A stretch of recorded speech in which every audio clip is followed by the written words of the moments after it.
And welcome to the show. Thanks for tuning in to Let's Talk Nutrition. Glad you could make it by today. And we'll be here for a couple of hours. We do that every day, Monday through Friday, weekdays. And the show airs, as you can see, at 9:06 and some change. Round numbers 9 to 11, Monday through Friday Eastern Time. Of course, you have to check your local listings. It will air at different times in different markets, and that's because syndicated, time zones and whatnot. And I had your microphone on for you this morning too. You need a microphone in radio. I mean, it's kind of important, How was your weekend? It was Mother's Day Sunday. I think about my mom every day, and I posted. I did a little post, put it up on Facebook. It was her birthday on Saturday. She was born she would have been 98 on Saturday. She was born May 11th, 1921. Italian immigrant, was born in Italy, and then immigrated to this country as a teenager. And what a remarkable person. Thought about her. I mean, I wrote something and I posted it. She passed away 2013 on September the 4th. This is true. I have thought about her every single day. Not one day, not one. And even when I was so sick, especially because I prayed to her. Yeah. Every single day. You're going to think this is off topic, but have you seen the new Avengers movie yet? No, my daughter did. She said it was phenomenal. There is a part in it where Thor gets to go back in time and talk to his mother. Ooh, boy. And I got choked up. Did you? Because I thought, if I got to go back in time, I think that's what I would do. Funny you said that, because on Sunday, I said I was talking to her. I talk to her all the time. Right. And I said, if I just could have a few moments, Yeah. And then I had to get back to work. And then I thought about how much we don't, I don't know. It's human nature, I guess, Gary, that when somebody is here, we lose focus. We don't appreciate the real value of that person and that relationship and what it really means in defining your life, even in every single moment. Right. We just sort of take it for granted. I guess that's part of the nature of human nature. But I thought I was, that you run those reels in your head. Mm-hmm. And I was thinking about all the times I could have, you miss all these missed opportunities. Right? Yeah. But that's part of life. That's part of death. There's lessons to learn from death, the death of another. And I think so it should be. But it was Mother's Day, and it's a very, very special day. Mothers make the world better. They do. They do. Mm-hmm. So most do. Some, maybe not so much, I guess. I don't know. I think Joan Collins would. They make the world better. Here's how to connect. Maybe you have a thought or two about Mother's Day or whatever. I think about my dad, too, by the way. Yeah. There you go. 877-897-8255. That's 877-897-TALK. Dr. Garko's personal email is drgarko@letstalknutrition.com. Follow us, like us, and share us on Facebook at Let's Talk Nutrition, on the Instagram at Let's Talk Nutrition, and subscribe to our YouTube channel, Let's Talk Nutrition, where you get notified when we come live on YouTube, and it's archived and closed caption for the hearing impaired. So people sometimes like to do good deeds. And there's this, this old saying that no good deed goes unpunished. I was looking for that story. You said you sent me. I don't see it. Your Facebook. must have sent me a bunch of them. I did. Okay, I see. So this, as the story goes now, a Norwegian woman, she was 24 years old, Bridget Karlstad. She was in the Philippines, and she was vacationing. Good thing, right? Well, as she's there on vacation, she comes upon this dog. Okay. So she, like many people, see the dog and, pulls at their heartstrings. She picks up the dog off the side of the road. She takes the dog back to where she's staying at this resort, where she washed and played with the dog. All right? According to the British Broadcasting Company, BBC, she returned. She had returned to her home country. Okay, she leaves, and she started to get sick. According to her families, the doctors initially were having a hard time trying to figure out what was wrong with her. They couldn't put it together. It turns out time's of the essence here. They don't know that. Time's of the essence. And the doctors initially, the diagnosis, I guess they didn't have a diagnosis. And she made several trips to the emergency room. She's telling these people, I don't feel well. They end up admitting her to the hospital on April 28th. The physician determined, if you had to guess, what do you think it was? Given what I told you. I would have said maybe food poisoning, thinking that she went to the Philippines and then came home. And then, but when you throw the dog in there. Mm-hmm. Well, she had rabies. Turns out that she had been bitten by the dog while on vacation. Now, I mean, really, are you serious? This person is trying to do a good thing, sees the dog. You're in the Philippines. You got a stray animal. I don't mean to disparage the Philippines. However, it's the last thing I would do. She died. And the World Health Organization says Asia and Africa has the most cases of rabies anywhere. Of course they do. It's dreadful.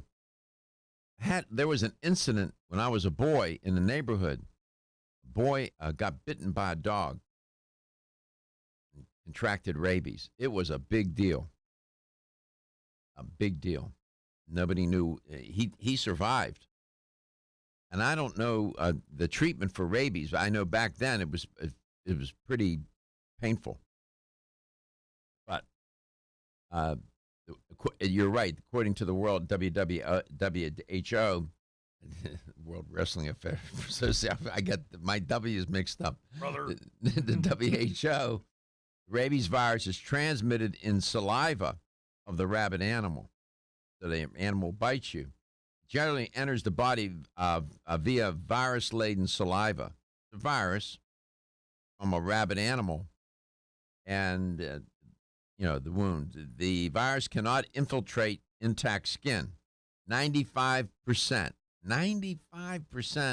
of cases reported globally are, as Gary said, the locus of control or the locus of concern is Africa and Asia. Poor soul, 24 years old, on vacation, wants to do a good thing. What do I always say? It's so random. It's just so random. We'll be back.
Welcome back. Welcome to Let's Talk Nutrition. Thanks for stopping by today. Gary's here. Reggie's working the board today. How you doing? You got to be prepared for me, Reggie. You got there he goes. I'm good. I'm How you doing, man? good. How are you guys? Good. You have a nice weekend, buddy? Yeah, absolutely. I spent it mostly here, but it was Working? Good. Yes, sir. Where did you work? WFLA. Oh, I'm sorry. Yeah, down there with the big shots, huh? Yeah. In front of the building. He's in the front of the building, Doc. You're in the front of the building. We're in the back of the building. What does that tell you, brother? Oh no. Thanks for working the board, bro. Oh, it's no problem. Thank you guys again for letting me do it. Oh, How old are you?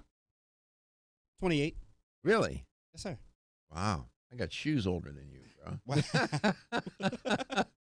He's a Tampa native too, Doc. Is he? Yes, sir. Absolutely. Yeah. 28. It was really important for me to come back. When I decided what I wanted to do as a major in college, I wanted to come back. I always wanted to come back and work in Tampa. Yeah. Specifically. Where'd you go to school at? I went to school in Texas, actually. Really? That was the craziest part. I went to school in Texas. You and then- did? Then I was always wanted to come back to Tampa and work in radio. Well, Got a you feral are. hog problem in Texas. I just read that. A feral Ga- hog problem. Yeah. Gary said they have a feral hog problem in Texas. I said, really? I'll alert the media. Glad I got out of there. Then, I guess. What's going on with these feral hogs? What's up? They're going into cities and going through garbage and going through backyards and Oh, seriously? seriously. They're overpopulated? Is that Yes. now? Do those have rabies? Yeah. Yeah. And they attack your small animals. They'll attack small animals and yeah. Oh, Florida, we have alligators. Down there, they have feral hogs. Feral hogs. So these are wild hogs. Feral meaning wild, Well, right? yeah. Wild hogs. Is this near cities? Yes. You're serious? Yeah. Like Dallas, Houston. Yeah. Everywhere. In the major cities. Yeah. Oh my goodness, I didn't hear about. I brought it up because it's a hog is pretty much a dirty animal because it has no sweat glands, so it rolls in the mire, and then it'll bring parasites in, Absolutely. and and then they can get rabies and they attack other little animals, and so you'll have a rabies outbreak. Well, people go hog hunting. Yes, They eat those things. yes. El Paso on that one. No pun intended. El Paso, Yes. Texas.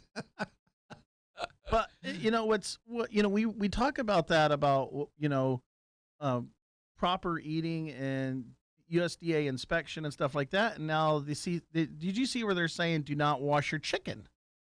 Well, I understand.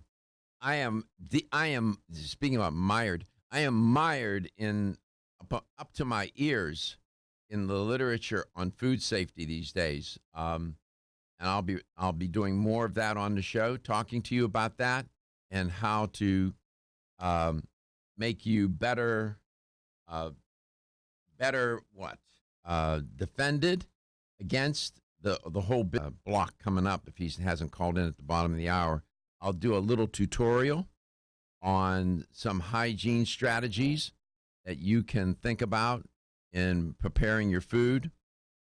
Foodborne illness has been, several months ago, I made a conscious decision to introduce that theme, food safety, into the repertoire on the show. Now, on its face, you say, well, gee, that's a little tedious. That's boring. No, it's not. And I started to do the